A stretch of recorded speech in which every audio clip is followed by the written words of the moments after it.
Good evening, fellow South Africans and citizens of the world. And this is, just for my new subscribers, the main Loving Life channel. I have a supplementary channel where I carry the more dramatic footage with videos attached and stuff like that, all again South African news. And if you're only subscribed to the main Loving Life channel, this is what you've just missed just today. When evil is good and good is evil. And that's a video looking at this new law that prevents parents disciplining their kids at home.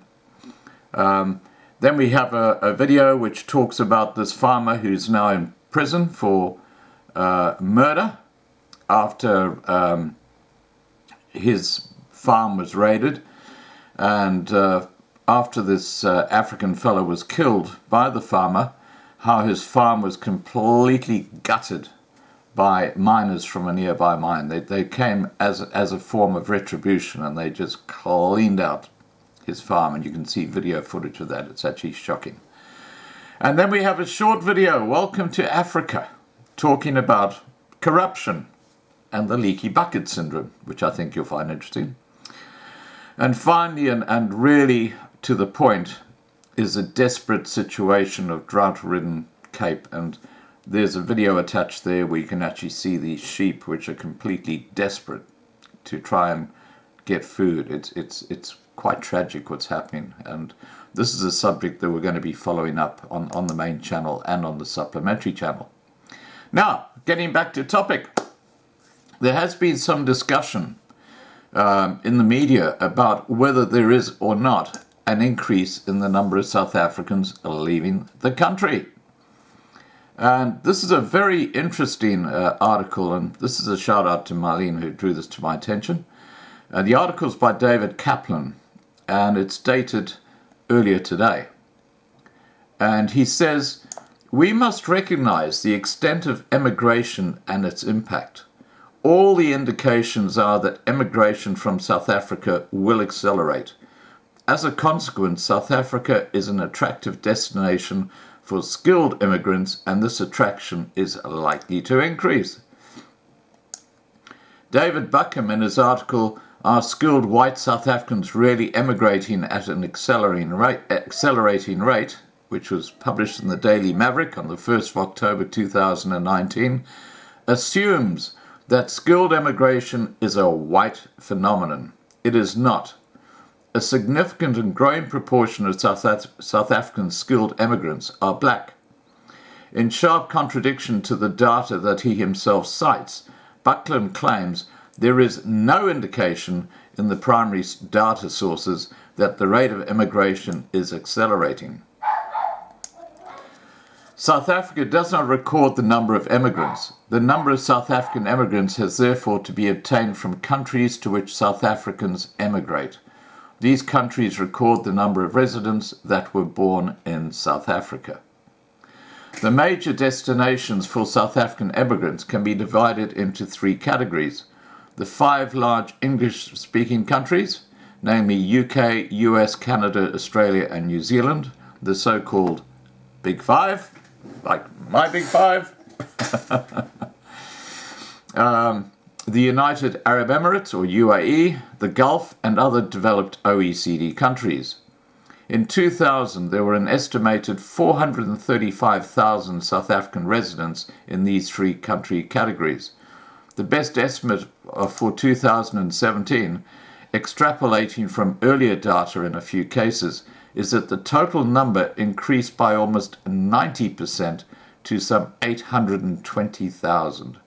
These figures are for the total number of South Africans now living overseas. Emigration net of return migration. Now, an interesting point there, I was born in Tanzania. So although I grew up in South Africa and left South Africa in 1987, I would not be seen as a South African leaving that country because I was not born in South Africa. With the exception of only 2 years, 2011 and 2014, which registered very small declines, there has been a steady net growth in the number of South African immigrants recorded in all three country categories since 2000. there's been a particularly strong increase since 2015. More than 60,000 South Africans emigrated between 2015 and 2017. Are we likely to see a further acceleration in emigration? Here we're on less firm ground. However, there are important indications. The first is that a number of agencies that manage immigration in key destination countries, such as Australia, are reporting significant increases in inquiries from South Africans looking to emigrate. The second is that estate agents are reporting sharp increases in the number of house sales where sellers cite emigration as a reason for selling. According to the FNB Estate Agents Barometer, the number of South African home sellers who cite emigration as a reason for placing their property on the market nearly doubled from 7% in the fourth quarter of 2017 to a 10-year high of 13.4% in the second quarter of 2019. There is a significant increase in respect of all price categories. But perhaps the number of emigrants does not matter. Buckland claims that when skilled employees resign from a firm, their positions are rarely left unfilled. Indeed, their positions are often filled by other upcoming skilled professionals who have finally been given the opportunity to contribute to the South African economy, and who will undoubtedly pay their taxes. This might be true if South Africa had an abundance of skills, but South Africa is at the very opposite end of the spectrum. There are no qualified replacements for those who leave. If replacements can be found at all, they are acquired at the expense of skills that have been employed elsewhere. Shortages of skills bite everywhere.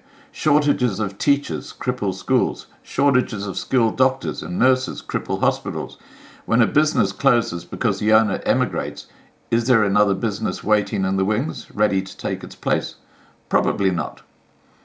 Moreover, emigration is not only about the number of people who emigrate, there is also a question of quality. It is more ambitious and adventurous who are likely to emigrate. Furthermore, those in demand, those with high-level skills or immediate employment prospects elsewhere, are most likely to be able to emigrate. Indeed, having high-level skills or paid employment in the country of destination is often required of South African immigrants.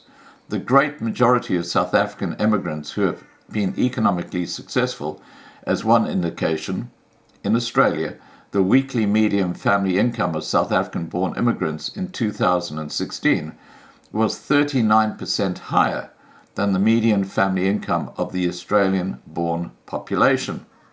This despite the fact that 1/3 of South African immigrants to Australia have been in the country for less than 10 years. Many South African immigrants have risen to very high positions in diverse fields and in many countries. We must recognize the extent of emigration and its impact. We must then respond appropriately. Emigration exacerbates the skill emigration from South Africa and will accelerate.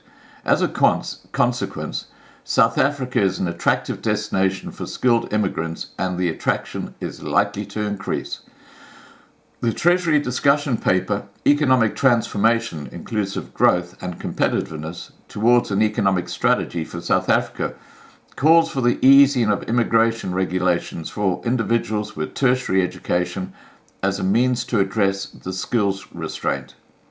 Recognizing the extent of emigration and its impact on the skills shortage is to make a virtue of the vice.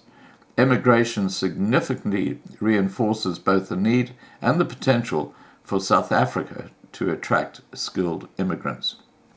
Now, we've talked a lot on this channel about the brain drain, and there's some industries that have been hit really hard, and probably the hardest hit today are engineers and the health industry. All right, guys, please remember to subscribe to be kept informed. Please ring the bell for the updates. Please like this video. Please share this video, and above all, stay safe. And remember, there's a link down below where you can go to my supplementary channel, which has more of the drama-based videos that I put up every day. Please subscribe and ring the bell on that channel too. Cheers, guys.